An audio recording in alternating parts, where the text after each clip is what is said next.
Vamos orar. Pai querido, mais uma vez suplicamos Tua direção no estudo da Tua Palavra. Abre nosso entendimento para compreender o que queres nos dizer. Em nome de Jesus. Amém. Amém. Vamos estudar hoje o tema da salvação. Para começar, quero ler o texto de Romanos 5, versículo 12. Diz assim: Portanto, assim como por um homem entrou o pecado no mundo, e pelo pecado a morte, assim também a morte passou a todos os homens, porque todos pecaram. A Bíblia é categórica ao afirmar que todos os seres humanos nascemos e vivemos em pecado. Adão e Eva eram criaturas perfeitas. Misteriosamente, porque a Bíblia descreve, a Bíblia conta a história, mas a Bíblia não explica, não dá detalhes. Por que no coração de seres perfeitos como Adão e Eva, de repente nasceu o desejo de desobedecer a Deus? Não sabemos, é um mistério. Mas no momento em que eles desobedeceram, aconteceu outra coisa misteriosa. Eles perderam a natureza perfeita com que tinham sido criados e tomaram a natureza pecaminosa. Se você me perguntar o que é natureza pecaminosa, a natureza pecaminosa é aquela inclinação desesperada para fazer o mal, a tendência natural para fazer o mal. Para sermos pecadores não precisamos cometer pecados. Para sermos pecadores basta nascer. O ser humano já nasce pecador. Não pecador no sentido de fazer coisas pecaminosas, mas pecador no sentido de nascer separado de Deus e com vontade de viver longe de Deus. Essa vontade pecaminosa, essa natureza pecaminosa, ela não pode obedecer a Deus. Então nós precisamos ser transformados pelo poder maravilhoso de Cristo. A isso, biblicamente, se chama o precioso, miraculoso trabalho da conversão. Mas nosso tema hoje não é a conversão, é a salvação. Se todos estamos pecados, se todos estamos em pecado, se todos nascemos em pecado, se todos somos pecadores, então vem o que diz Romanos capítulo 6, versículo 23, porque o salário do pecado é a morte, mas o dom gratuito de Deus é vida eterna em Cristo Jesus nosso Senhor. Quer dizer, se todos somos pecadores, todos estamos condenados à morte. E é por isso que precisamos de salvação. Muito bem, Cristo veio a este mundo, morreu na cruz para pagar o preço de pecados que Ele não cometeu. Porque Cristo foi tentado em tudo, mas nunca pecou. Então Ele pagou o preço de pecados, não dele, mas de nossos pecados. Mas essa morte vicária de Cristo, que pagou os pecados da humanidade, só serve para quem aceitar. Por isso, São João, e este último texto que vou ler, 3,16, contém uma verdade que todos os cristãos deveríamos colocar na mente. Diz assim: porque Deus amou o mundo de tal maneira que deu o seu Filho unigênito, para que todo aquele que nele crê não pereça, mas tenha vida eterna. Não diz para que todos tenham vida eterna, diz para todo aquele que nele crê. Então, a salvação que Cristo oferece é válida unicamente para aquele que crê, para aquele que aceita. E essa salvação está ao nosso dispor todo dia, enquanto estivermos dispostos a abrir o coração e dizer: Senhor, eu preciso de Ti. Pastor, o senhor falou em salvação, não é? Que Deus pensou na nossa salvação a partir do momento que o homem pecou, mas dá a entender de que Deus sabia que ia haver o pecado e por isso já planejou, né? Já idealizou o plano da salvação. Foi essa a sequência? Sabia, Deus sabia. A Bíblia diz que aqui em Apocalipse capítulo 3, versículo 8, diz: e adorá-lo han todos os que habitam sobre a terra, aqueles cujos nomes não foram escritos no livro da vida do Cordeiro, que foi morto desde a fundação do mundo. O Cordeiro foi morto desde a fundação do mundo. Quer dizer que o plano de salvação não foi um plano de emergência. O pecado não tomou por surpresa a Deus. Quando o homem pecou, Deus não agarrou a cabeça e disse, o homem pecou e agora faço o quê? Não. Nos planos divinos, Deus já sabia o que ia acontecer e estava provisto o plano de salvação para ele. Pastor, o senhor pode repetir para mim, para que eu seja salvo, o que eu preciso fazer exatamente então? Para daí então eu fazer minha outra pergunta. Crer. A Bíblia diz, crê no Senhor Jesus Cristo e será salvo tu e a tua casa. Tá bem, então agora eu estou crendo, eu estou acreditando na salvação. Muito bem. E isso então é para tudo sempre, amém? Ah, bom, aí é outra história. Você crê e aceita a salvação. Agora, o difícil não é ser salvo. Ser salvo é a coisa mais simples. Tudo que você precisa na vida para se salvar é, primeiro, reconhecer que você é um pecador. Segundo, reconhecer que você não pode. Terceiro, reconhecer que Deus pode. Pronto. Estende a mão, está salvo. Um segundo, está salvo. Difícil é conservar a experiência da salvação. Pastor, e por que o plano da salvação, para que ele tivesse efeito, para que ele fosse válido, digamos assim, né? Por que tinha que envolver justamente Jesus? Veja, o homem tinha pecado e o salário do pecado é a morte. Portanto, se o homem não queria morrer, queria salvar-se, alguém tinha que morrer em lugar dele. Outro homem não poderia morrer, porque outro homem precisaria também se salvar.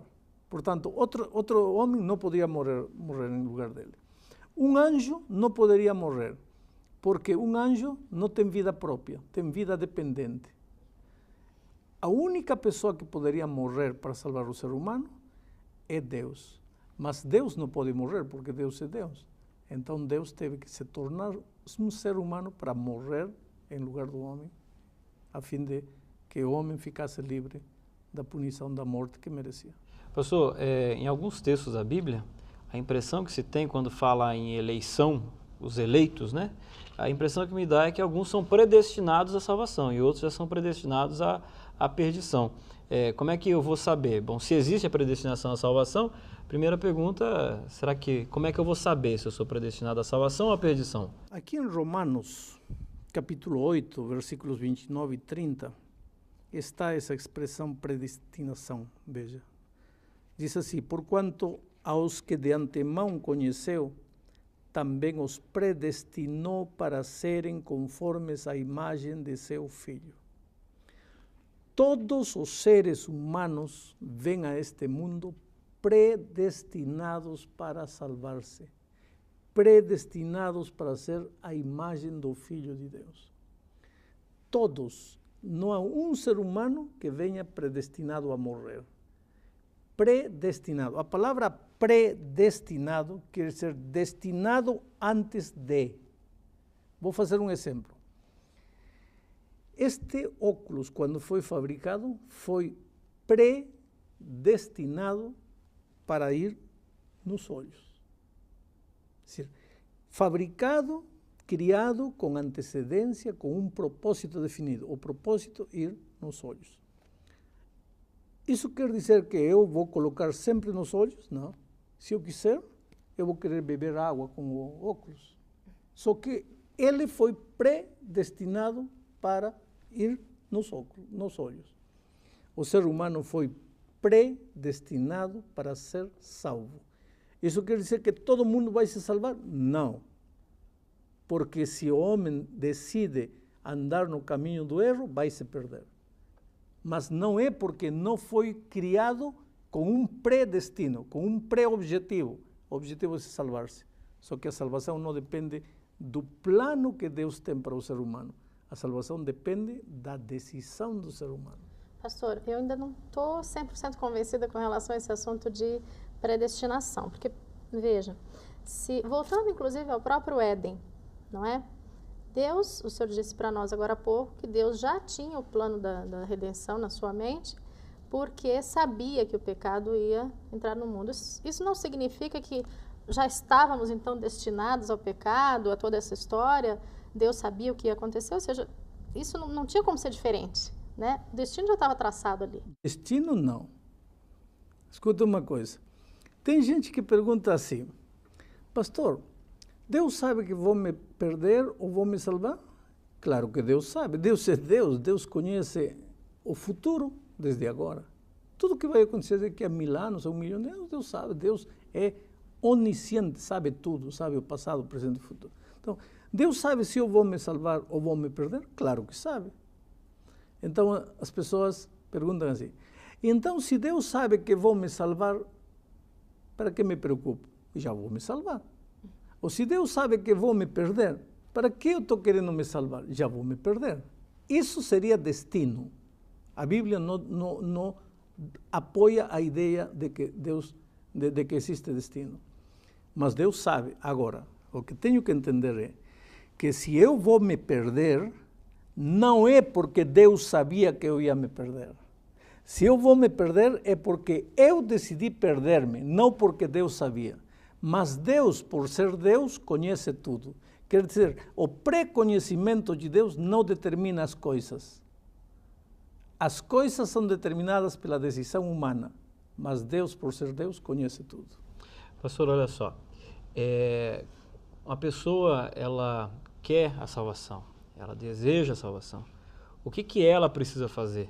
Eu acho que a pergunta seria assim, o que eu faço e o que Deus faz? Qual é o que cada um deve fazer? Você não pode morrer por você mesmo, Cristo morre por você. Cristo não pode crer por você, você tem que crer. Essa é a parte de Deus e essa é a parte do homem. Mas eu tenho que me esforçar de alguma forma? Eu preciso comprar, pagar de alguma forma? Tem outro tema onde vamos estudar a salvação pela graça. E aí vamos enfatizar durante 20 minutos que a salvação é unicamente pela graça. Então, pastor, se eu aceito o plano da salvação, aceito a Jesus como meu Salvador, confesso meus pecados, a partir daí não preciso fazer muita coisa mais com relação à minha salvação? Preciso manter uma vida constante de uma vida cristã, preciso estar ligado a uma igreja, preciso de tudo isso para manter a minha salvação que Jesus já me deu de graça? Você tem que separar as coisas. Uma coisa é alcançar a salvação, mas você não alcança a salvação e morre. Você alcança a salvação e continua vivendo. Como alcança a salvação? Crendo em Cristo. Exato. Como vive depois da experiência de salvação? Aí não basta crer. Aí, se você crê, você tem que manter comunhão com Cristo. E o que é manter comunhão com Cristo? Há um estudo à parte que vamos estudar isso, orar todo dia, estudar a Bíblia todo dia e trazer uma pessoa para Cristo. E quando você está em comunhão com Cristo, tua vida é uma vida de obediência. Obediência a quê? A palavra de Deus. Em síntese, aos 10 mandamentos de Deus. Quero dizer que tenho que guardar os mandamentos para salvar? Não, Senhor. Você se salva pela graça. Você tem que viver como salvo. A obediência não ganha a salvação. Mas não me diga que você está salvo se não obedece. A obediência é uma evidência de que você alcançou a salvação. Mas não é requisito para alcançar a salvação. Pastor, se a salvação é uma decisão pessoal, né? Eu decido, eu quero, eu aceito. E eu sou salvo pela graça. É uma coisa individual. O senhor acredita nessa história de oração intercessória? Ou seja, eu orar em favor de uma outra pessoa para que essa pessoa possa ser salva. E alguns, inclusive, têm aí também a ideia de eu orar por alguém que já morreu.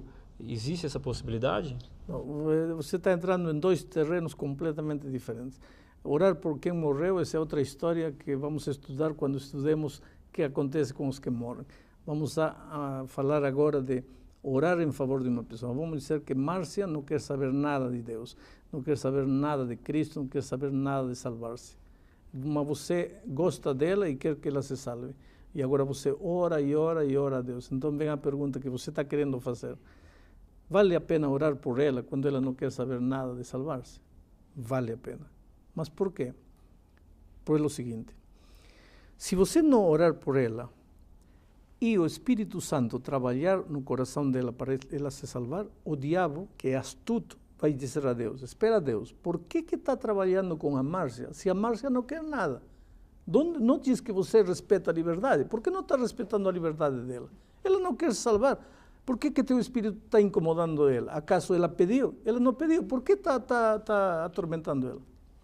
Então, quando você ora em favor dela, e o diabo vai onde Deus e diz, por que está trabalhando com a Márcia se a Márcia não pediu?